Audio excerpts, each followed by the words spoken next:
बिस्मिल्लाहिर्रहमानिर्रहीम। अस्सलाम वालेकुम। Welcome to my YouTube channel Sardar Irshad official. मेरा नाम सरदार मोहम्मद इरशाद एडवोकेट है। उम्मीद है आप सब लोग खैरियत से होंगे। अगर कोई खातून अपने शोहर के साथ निबाह ना कर सके, शादी के बाद मसले मसाइल पैदा हो जाएं और शोहर जो है वो जुल्म सितम करे, वो ना नफका ना दे, वो दूसरे हकूक पूरे ना करे, या इस तरह के दूसरे दीगर मसाइल हों, मारपीट का सामना हो या और कोई मसले मसाइल हों और खातून उसके साथ रहना ना चाहे, तो खुला का दरवाज़ा खातून के लिए खुला हुआ है।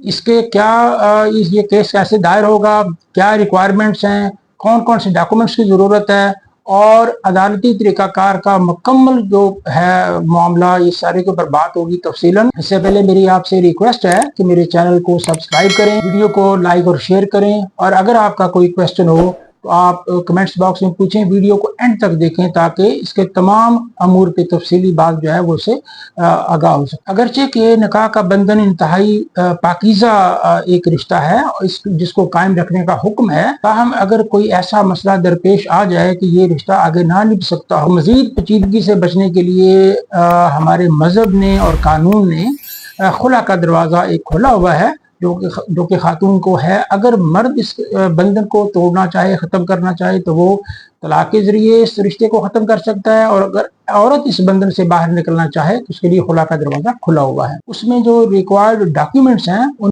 उसमें निकाहनामा की फ़ोटोकॉपी, खातून के ID कार्ड की फ़ोटोकॉपी, और इसके अलावा अगर सामान जहेज़ का भी मुतालबा है, सामान जहेज़ भी जो है वो शौहर के पास है, तो फिर सामान जहेज़ की पूरी लिस्ट जो है वो फहरिस्त पूरी वो भी साथ लगाना होगी, और अगर ज़ेवरात वगैरह हैं तो उनकी रसीदात फहरिस्त के साथ उनकी रसीदात लगाना भी ज़रूरी है, और जहेज़ की सामान जहेज़ की अगर रसीदात हों तो वो भी लगा। और खुला का केस फैमिली कोर्ट में दायर होगा। कोई भी वकील आप की खिदमत हासिल करें और उसके बाद ये सारे डॉक्यूमेंट उसके हवाले करें और वो ये केस दायर हो जाएगा। ये स्पेशल लॉ है, तो लिहाजा जैसे ही खुला का केस दायर होता है, पहली तारीख पे ही कोर्ट जो है वो डिफेंडेंट के नाम, मुद्दाले के नाम समन जारी कर देती है। वो समन भी जारी होते हैं प्रोसेस सर्वर के थ्रू, TCS भी, लिफाफा रजिस्ट्री भी और अखबार में इश्तिहार भी, ताकि टाइम को इसमें जो है वो उसको मैक्सिमम बचाया जा सके। उसमें जो कोर्ट का प्रोसेस सर्वर होता है, कोर्ट का तामील कुनिंदा होता है, उसके जरिए भी तामील होती है,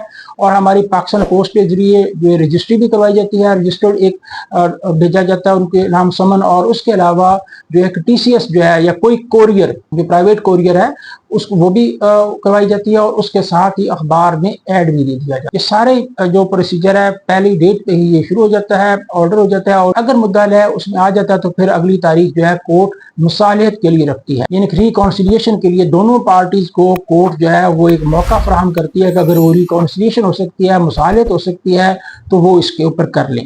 अगली तारीख जो रिकॉन्सिलिएशन की होती है उस पर अगर खातून आके ये स्टेटमेंट रिकॉर्ड करवा दे कि वो इस शौहर के साथ नहीं रहना चाहती क्योंकि उससे नफरत हो गई है फलां फलां वजूहात की, फिर लिहाजा वो कोर्ट उसी वक्त जो है खुला की डिग्री जारी कर देती है। और अगर शौहर अदालत नहीं पहुंचता, वो ये कहता है कि मैं अदालत नहीं जाऊंगा, मैं खुला की कार्रवाई का हिस्सा नहीं बनूंगा, ऐसी सूरत में भी जो है वो कोर्ट उसका राइट ख़त्म कर देती है और एक्स पार्टी प्रोसीडिंग का ऑर्डर कर देती है, एक तरफा कार्रवाई का हुक्म, जिसके बाद खातून की स्टेटमेंट रिकॉर्ड करने के बाद जो है वो खुला की डिग्री जारी कर देती है। इसके अलावा जहाँ तक सामान जहेज़ का ताल्लुक है तो उस सामान जहेज़ की हद तक जो है वो कार्रवाई जारी होगी, जबकि खुला की हद तक कार्रवाई उसी वक्त ख़त्म हो जाएगी, वो डिग्री इशू हो जाएगी। सामान जहेज़ के मुकदमा की जो तफसील है वो अगली वीडियो में बयान की जाएगी। उम्मीद है आपको ये वीडियो पसंद आई होगी। इसे दूसरों के साथ भी शेयर करें और मेरे चैनल को सब्सक्राइब करें ताकि आपको हर आने वाली वीडियो का नोटिफिकेशन मिल सके। अस्सलाम वालेकुम।